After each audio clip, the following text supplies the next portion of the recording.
No matter how bad you feel about yourself, there's someone watching you walk in the grocery store. There's someone that's a coworker that doesn't speak to you that goes like, damn, I want to be her size, her look, her fitness, her this, her that. And you have to remember, like, know how hard you get on yourself. There's somebody watching you, admiring you that's a size bigger. They may be 50, 60, 100 pounds larger, but there's someone out there that wants to trade places with you. So when you're wanting to give up and you're really looking to, like, how can I be resilient?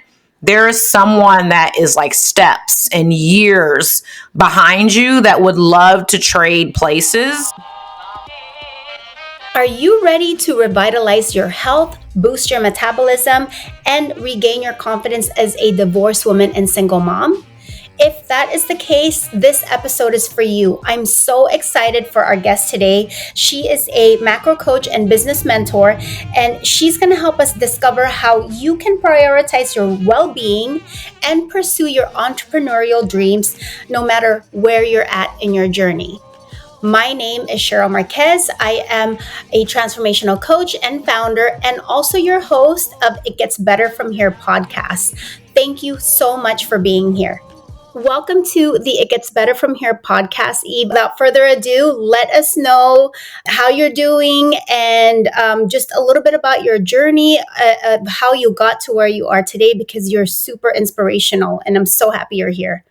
Sure. Hey guys, hope you guys are doing great out there. I'm Eve Guzman. I am a nutritionist, also a nutrition educator. We work with a lot of women over the age of 35, and I'm also a business mentor to nutrition coaches who mostly are women. I am a former, I guess I've been told to not say former because I have the credentials still, but I am a medical laboratory research scientist turned nutrition coach after having my own goal of losing 150 pounds, which I successfully did. So I did a career change, a life change in my early 30s, transforming on the outside, which led to, internal transformations. Then that led me to helping coach other women. And then a lot of nutrition coaches were like, can you help me too? Build a business, swap out my career for something different. And here we are today after coaching about 4,000 coaches and women across the world.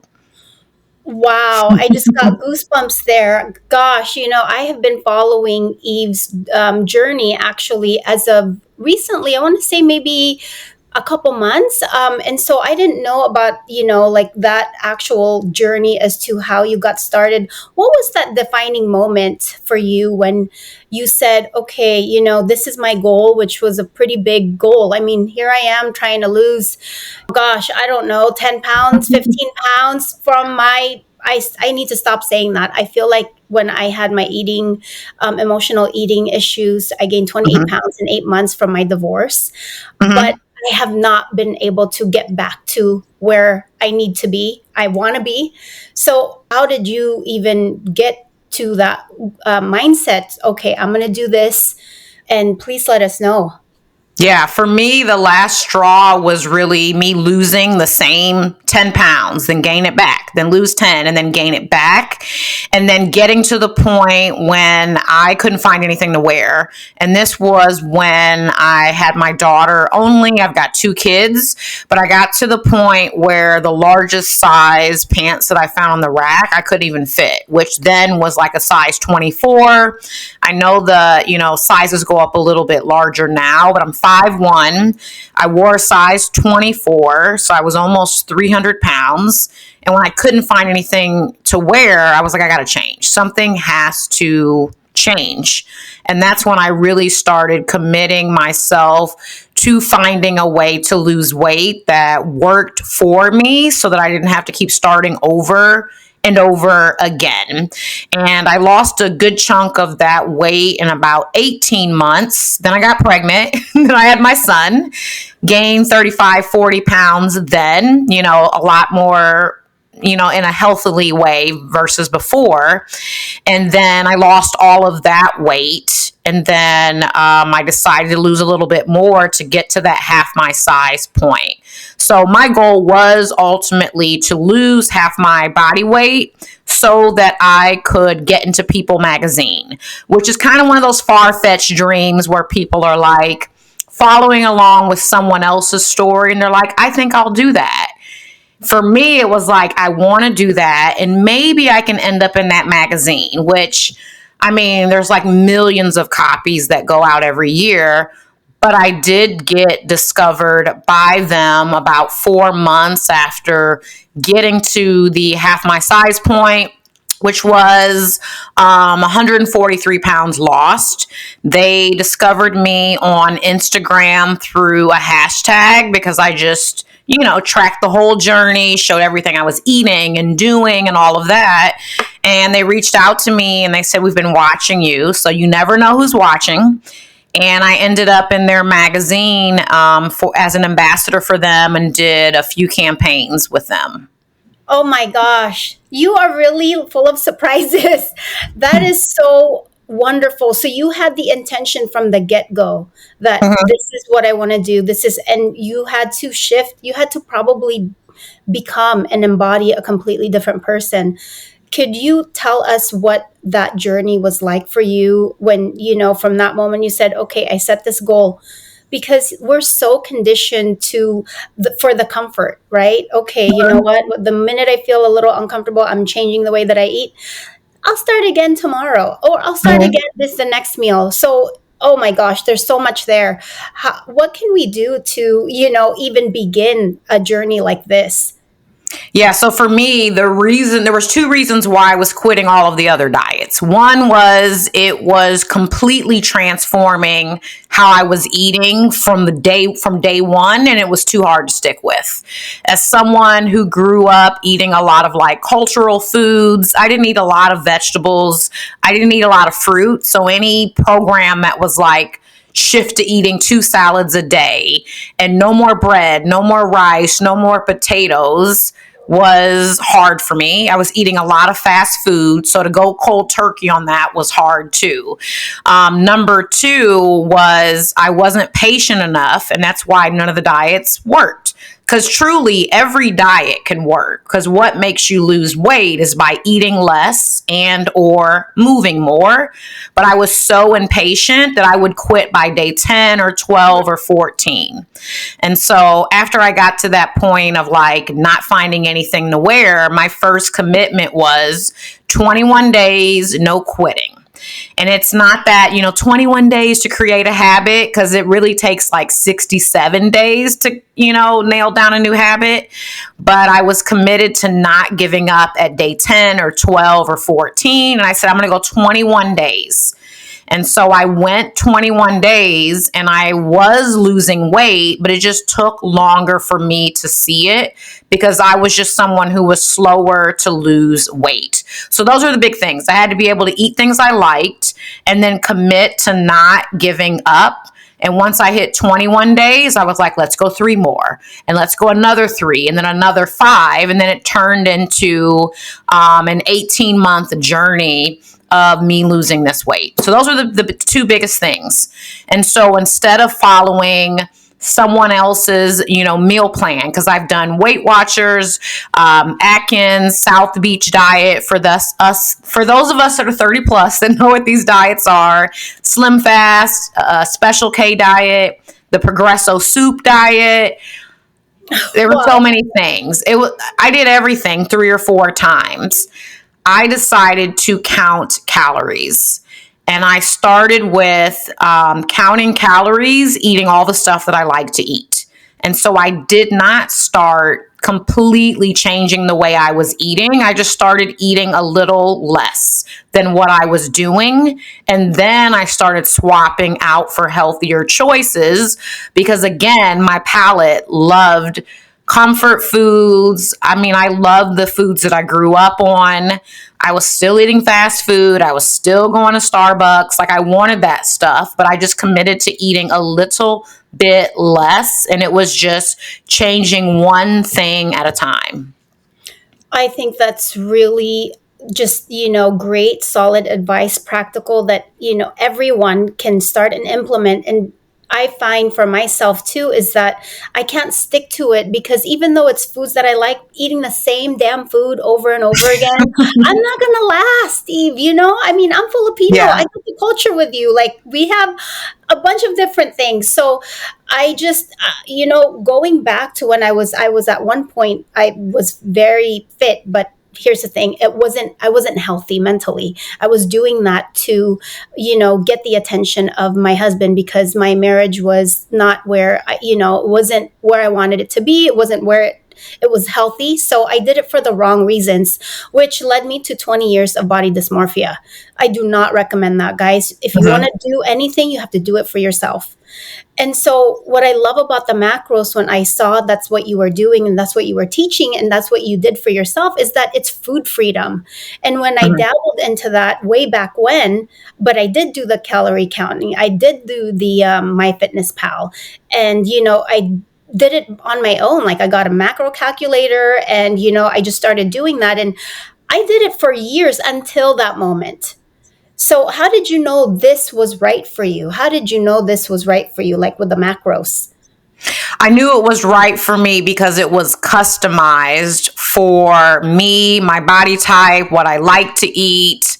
And I did not have to have this like huge list of foods that I couldn't eat. So I didn't have to say no cookies, no ice cream.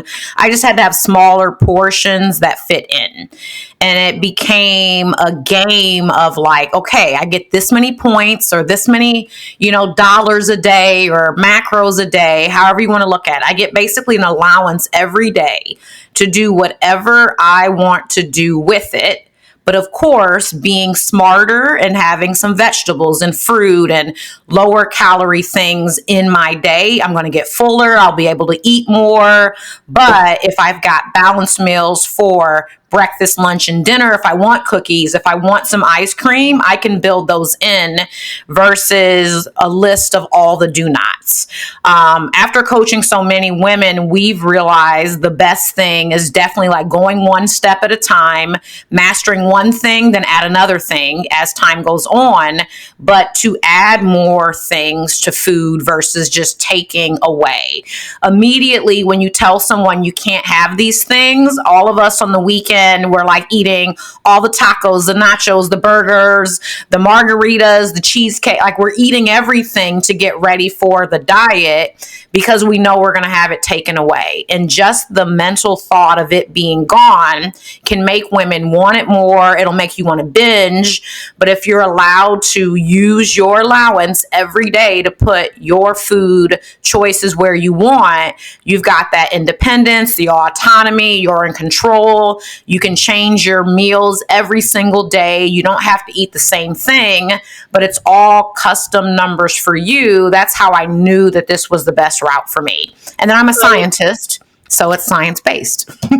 That's what I love also. I'm really a geek when it comes to, like the science and like metrics and things like that. Don't just tell me it works because it worked for you, but how really? But Mhm. from personal experience also, I really love what you're saying about that, because it's true that it's like that Last Supper. I can't tell you how many times I've had a Last Supper meal and it never works. But yet I tell myself, this has not worked like the 99th time, so why are you doing it for the 100th time? It's, Mhm. so with your coaching, do you help with the mindset as well? Yeah, we do walk through like the mindset of like self sabotage and talking about like, is it truly binging or are we wanting things just because we can't have them? I tell you, the mind is like the hardest part of losing weight. Food is one thing, because we do everything with food. We cry and have some food. We laugh, let's go get food. We're sad, we're bored, we just eat. It's a milestone at work. Everybody's going out, to lunch. Like, everything is around food. And we have to really shift the focus that like we're not living to eat. We eat to stay alive, but it's our mindset that's really playing games on us. And it's the thing that holds us back in everything: relationships, careers, weight loss, gaining muscle. Like, we usually are our biggest enemy. I cannot emphasize that enough. With, of course, me being a transformational coach for divorced women, the mindset is really what keeps you stuck, what keeps that loop playing, that, the hurt and the like not feeling good enough. And yes, that translates into food, because then you have that, emotional eating hand in hand just to pacify how we're feeling. But if we could get to a place where our mind, one thing at a time, can really help us move forward, not just in our life goals, but also physically, because how you feel about yourself is going to determine, truthfully, how you're going to show up in the world. If you don't feel good about yourself, that's what you're going to be putting out there. And guess what? Life is a mirror. It's just going to reflect back exactly what you don't want more of. So, Mm-hmm. Eve, because you specialize in helping women over 35 revitalize their metabolism, and for I'm sure I, cause a lot of issues with my metabolism, trying all sorts of different diets, going through my divorce, trying to get back to my pre-divorce weight. What are some common challenges you see divorced women and single moms facing in like their wellness journey, and how do you help them overcome these obstacles? Oh, that's a good question. So, some of the biggest things, there's one is like mom guilt that happens a lot. Should I be doing this? Do I have time for this? Am I taking away, from my kids being there? Is changing the way that I'm going to eat going to impact them? Do I have to make double meals? That is like a huge thing. And then women being so busy in their careers, and then just being, servants for so many people in their life: their sisters, their friends, their cousins, their moms, their daughters, their children, and then not, putting themselves first.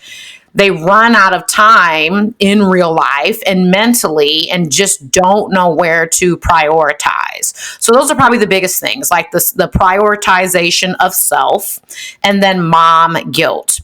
And so, what we tend to see when women are like, I'm ready to get started, I'm ready to lose weight, is they want to do everything at once. And that's like the biggest way to crash and burn. They want to go from no workouts to 5 a week. They want to go from eating no vegetables to 3 times a day. It's just so much. Like, they're barely drinking water, and then they buy a new like gallon jug. And I'm like, who are you kidding? Like, the first day, that's not going to happen. But people get so motivated, they want to do everything. And because we've worked with so many women, we start very simply. And the biggest thing that we have them focus on in the beginning for body composition change, to maintain muscle, to lose fat, and to rev up their metabolism is focusing on protein, and working with them on strategies to make it easier with them being busy to get their protein in throughout the day. How to meal plan, what to buy, how to navigate meals with themselves, and then little ones, or even middle school, high school kids that are, also more verbal, picky, demanding. But protein is one of the biggest places that we start, because most women are under eating protein every day by 40 to 60%, which is huge. And there's so many common misconceptions that protein will make them fat, will make them gain weight, but it's actually the opposite.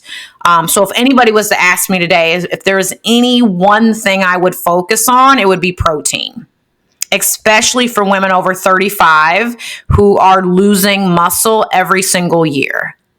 Wow.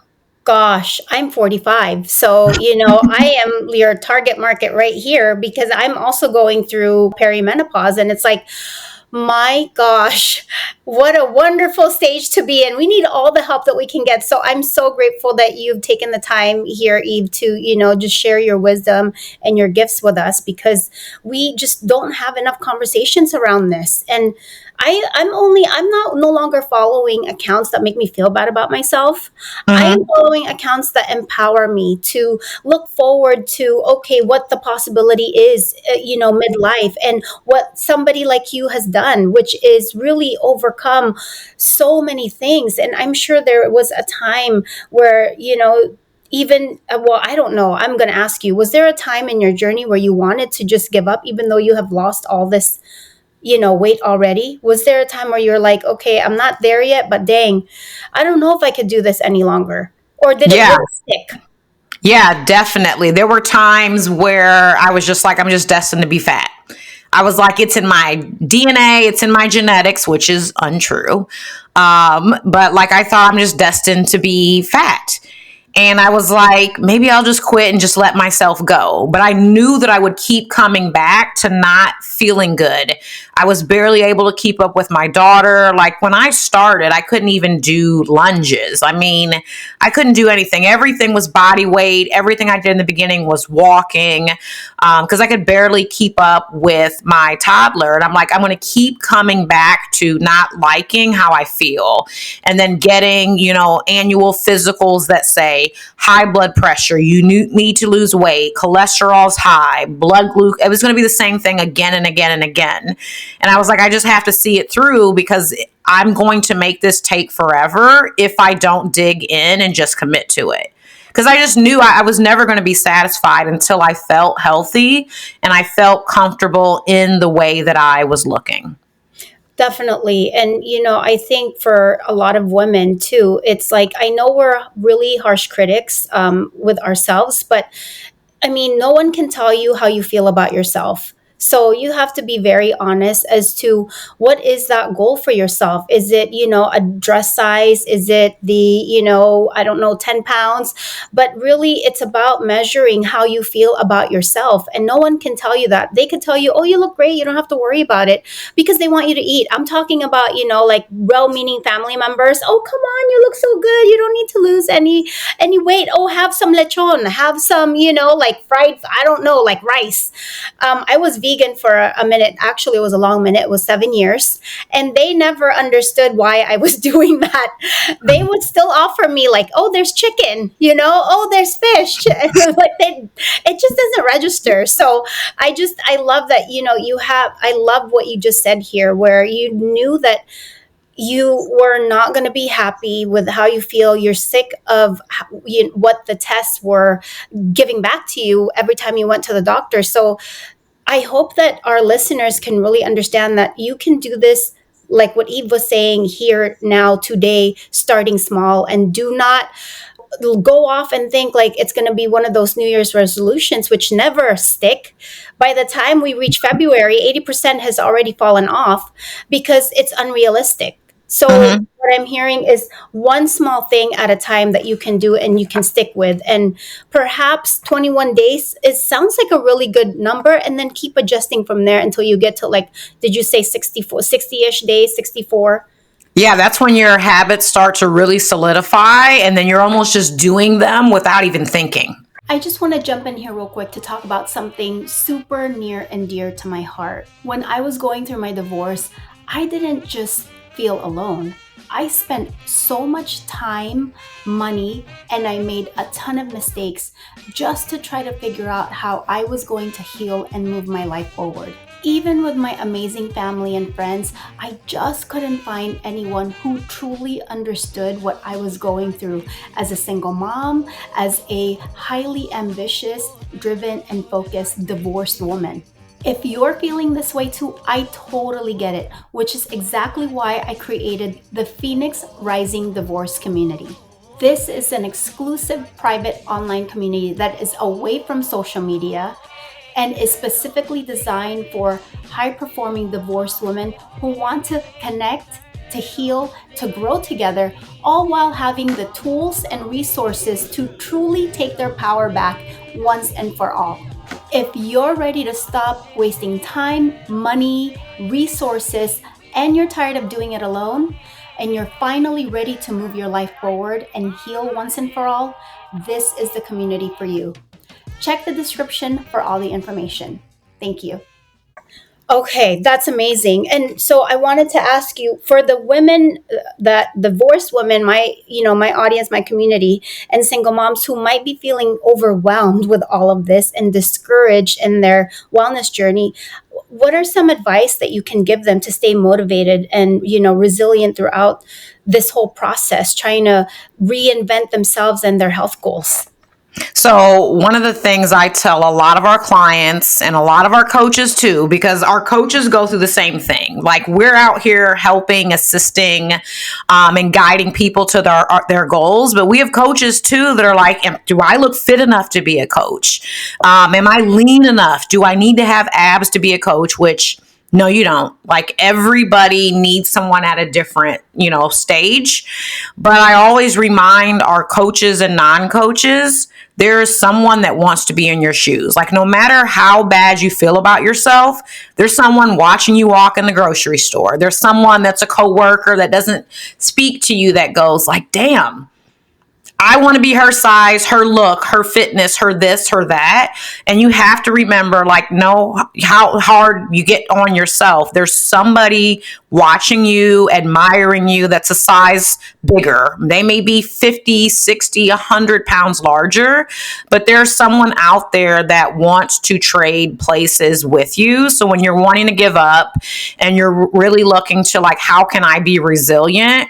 There is someone that is like steps and years behind you that would love to trade places and to focus more on what you have now versus what you don't have or where you're not at.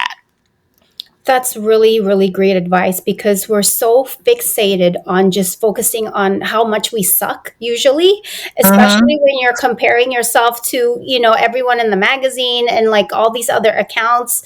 And guys, we don't even know if it's AI generated anymore, honestly. Like, we don't even know if it's real. There's one account, oh gosh, besides Eve's account, like, I'm telling you, I'm only following accounts that make me feel good about myself. That's real. And she is real. I promise you. When I, promote all of her stuff, you will see, you can follow Eve and, ask her questions, reach out to her. But yeah, I really am so inspired by people like you and women like you, Eve. So I'm so grateful that you're giving us some real practical tips.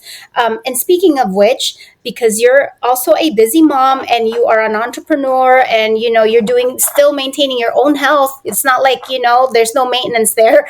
You've reached your goal, but I think like the hardest part too is maintaining, Mm-hmm. right? Like maintaining. So for the ones that are too busy to have this like healthy lifestyle, what, like, especially I'm talking about to my single moms, okay, and the moms here, teaching their children the importance of nutrition and self-care. Like, what are some of the things that you've gone through with your children as they're seeing their mom going through this? I mean, that must be really powerful what your kids have seen you do. It's huge. Yeah, I mean, it's been like such like a major shift, like seeing them grow up versus the way that like my husband and I grew up, because my husband has also lost 115 pounds. So together, like, we've lost nearly like right under 300 pounds. And so they grew up so much differently than us. And we didn't make our kids change drastically. We just started kind of giving them like halfway in between options with food. So instead of like the Debbie cake snacks that I like loved and grew up with, and like all the candy and the now laters, and I mean, you name it, all the things that a lot of us that are listening grew up in like the 70s, the 80s, the 90s. We just started picking like halfway healthy choices. And so we started stocking our house with things that weren't super sugary but maybe had more fiber, more whole grains, more protein. And they just started opting for those things. One, they were there, and we are kind of a household of, this is what's for dinner. You're either going to eat it or you go in the pantry or refrigerator, pick something else so you're not eating. And for those that are listening and they're like, what? No, that's just like how it is. And we had to have that in place for us to hit our goals. We didn't want to have double the grocery list. We didn't want to have double food options at dinner. Yes, our dinners are pretty similar, but there's just some nights when I'm eating green beans, broccoli, whatever. As a side, my son is eating air fryer French fries. Like, but we're mostly eating the same thing. And so we transitioned them from super sugary processed things to having healthier things in the house. and their choices outside of the house when they're with their friends at birthday parties or whatever, they naturally shifted as well because we just chose to have things in the house that they can have. When we go out to eat, they order what they want. We don't tell them yes, no to anything. We just watch what they choose. And it's very similar to us. And because we were active, they enjoyed being active with us. It was our kids going, yes, I'll walk the dog with you. But most of what we've done is like we do it, they watch, and then they mirror us. It wasn't you have to do this. We didn't push anything upon them. It wasn't you have to play sports so that you're not fat when you grow up like me. It was none of that. It was we're doing this, and they just mirrored what they saw. I think what you guys have done, you and your husband, is really created such a healthy environment and a healthy relationship with food and health and fitness because, you know, kids are always watching, and Mhm. even when you don't think they're watching. So we have to be so careful with how, because we're always destroying ourselves with the words that we're using and we don't even realize it. Like, oh, I can't eat that because, I don't look good in this picture, I look bloated. So there's so many things here, and thankfully I have boys, but boys can still have, like body image issues. They're just not Mhm. talking about it. And I'm really a huge advocate on mental health, like men's mental health, because I have sons. And so, I just want to emphasize how great that you and your husband have created this, like they're modeling you guys, and that's what our children do. So if you don't think that your kids are watching you, please don't get it twisted. They really are. And so it starts with you. And Eve, I like how you and your husband have done it, where it's like, this is what we have in the house, and you either don't eat. And honestly, like that old school way, that's what I grew up with. And Mhm. it's not around enough, and I think it's really missing in today's just society with like the new generation. So Mhm. I'm not going to raise my kids the way I was raised, because I was raised pretty hardcore, but Yeah. yet I'm also not going to raise them in this landscape where it's too loose. I feel Mhm. like you and I are like kindred spirits with what Yeah. I'm hearing here. So this is such a breath of fresh air, and I'm so happy with everything that you've told us. One more thing before we move on. I know that you gave us a suggestion that protein is key and we're not consuming enough of it. Two Yes. questions. One, is there a rule of thumb for women over 35, how much we should be having? And Mhm. number two, is there like one other tip you could give for like a lifestyle change, or something that we should do apart from protein that could help us out? Yeah. So I'll give you like 3 levels for protein that will apply for most women. So if you are a beginner and you're like, I just want an easy way because I've got a career on my plate. I'm like juggling being, a single mom, and I just want to get to this protein goal because Eve keeps talking about it, but I'm not ready to do anything that requires a ton of time because it's just a balancing act right now. I would encourage you to get a palm size portion. So, like the palm of your hand, no fingers involved, of protein in 3 major meals for your day. So, breakfast, and you guys, coffee is not breakfast. Coffee is not breakfast. So, stop doing that, but having protein at breakfast, lunch, and dinner. When you have protein in your first meal of the day, it raises your metabolism. So you have more energy and you burn more calories without even doing exercise. When we're having coffee only, we're adding a stimulant. And when there's no calories there to burn, we're telling our body there's no food. Don't do anything extra. She is not feeding me yet. And so we're going to slow our metabolism down to burn what we basically have from the day before. So when you start off with protein, you'll raise your metabolism. You don't need to track macros. You don't need to track calories. You don't even need the MyFitnessPal app, but have a protein portion for breakfast, lunch, and dinner, at least the size of your palm. If you're hungrier than that, go higher. And then in your snacks, if you're eating snacks that have a nutrition label on it, look to see if they have at least 10 grams of protein when you're having a snack. If not, just add more. So that's kind of going to be your level 1.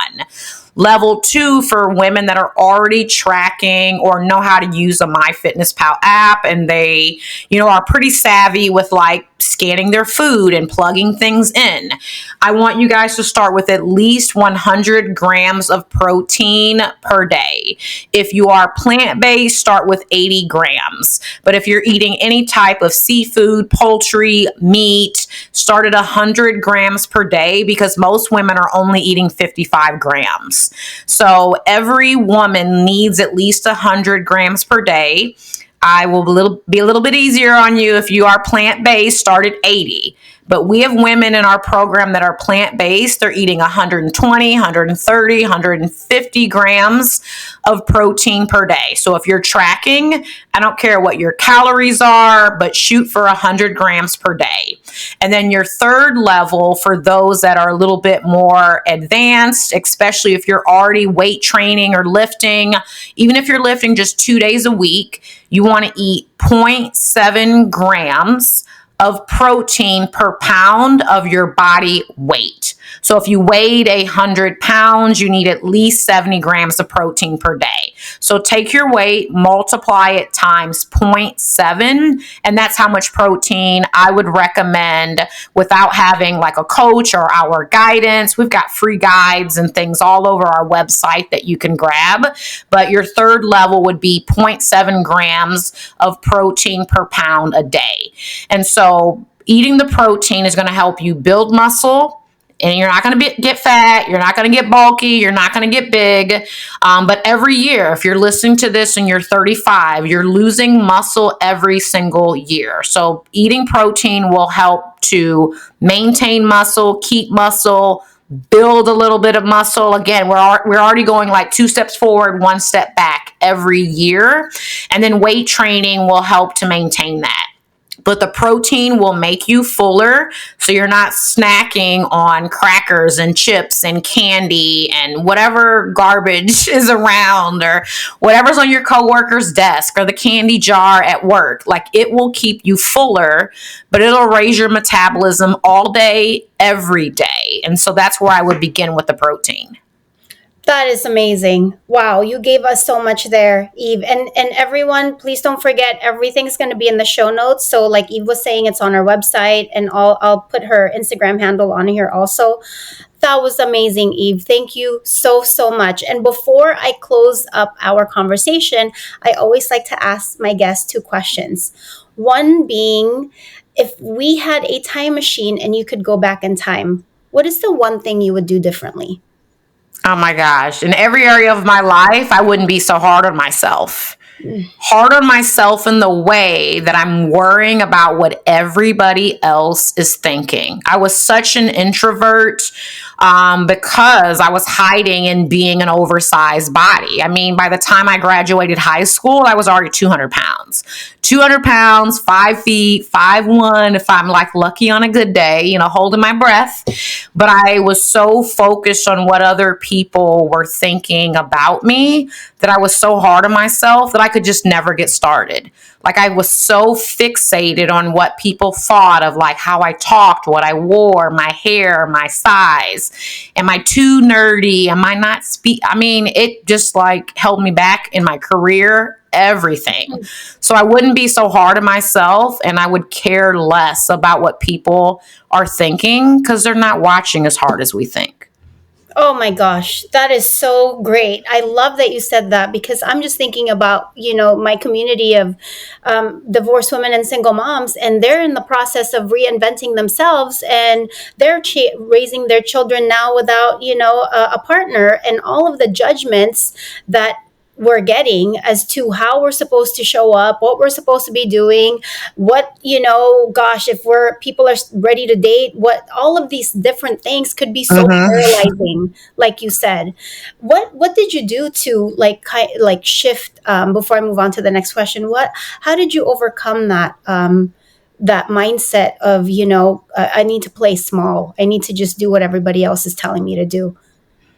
I realized like my confidence would only come through taking action. Like I would remain afraid and paralyzed, and I would just fester in my head all these things I thought people were saying and thinking and whatever about me. And it wasn't till I took action to realize no one's really watching. Like I had to do things to realize I could do them and I'm super important.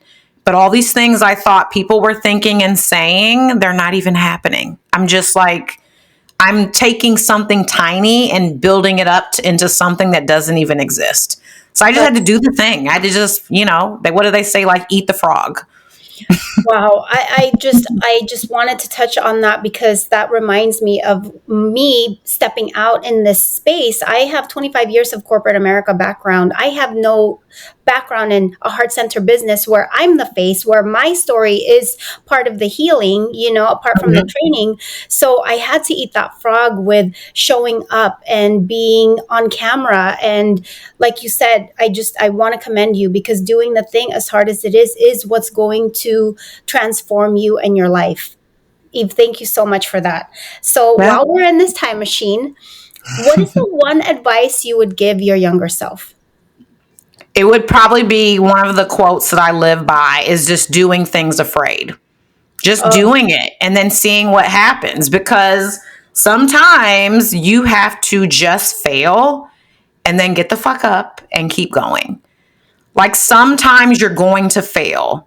So it's almost like just hurry up and get it over with if it's going to happen, and then just get up and keep going. Like all of the things that have happened for me, and I'm not saying to me, they're for me because I chose to just take a leap of faith. And those have been like partnerships, affiliate opportunities, turning our program into a worldwide certification for coaches, me losing the weight. Like I had to get out of my own way and just do it afraid.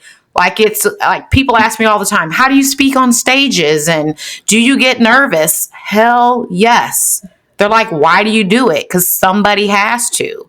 And literally, when they call my name and I'm at the edge of the stage, I'm standing there going, oh my God, oh my God, oh my God. Why am I doing this? Why am I here? Why am I in front of hundreds of people speaking?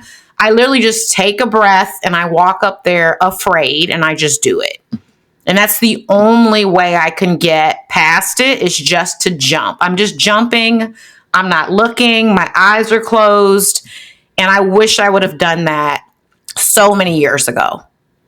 wow. If my amazing community here, if there's so many things here in this episode with Eve, but if there's one thing you can take away, it's just this last part that she said, doing things afraid, because I promise you, with what you guys are going through right now, with the divorce and reinventing yourself and, being either a single parent or parenting with a toxic ex, you're gonna have to just do things afraid, do things messy.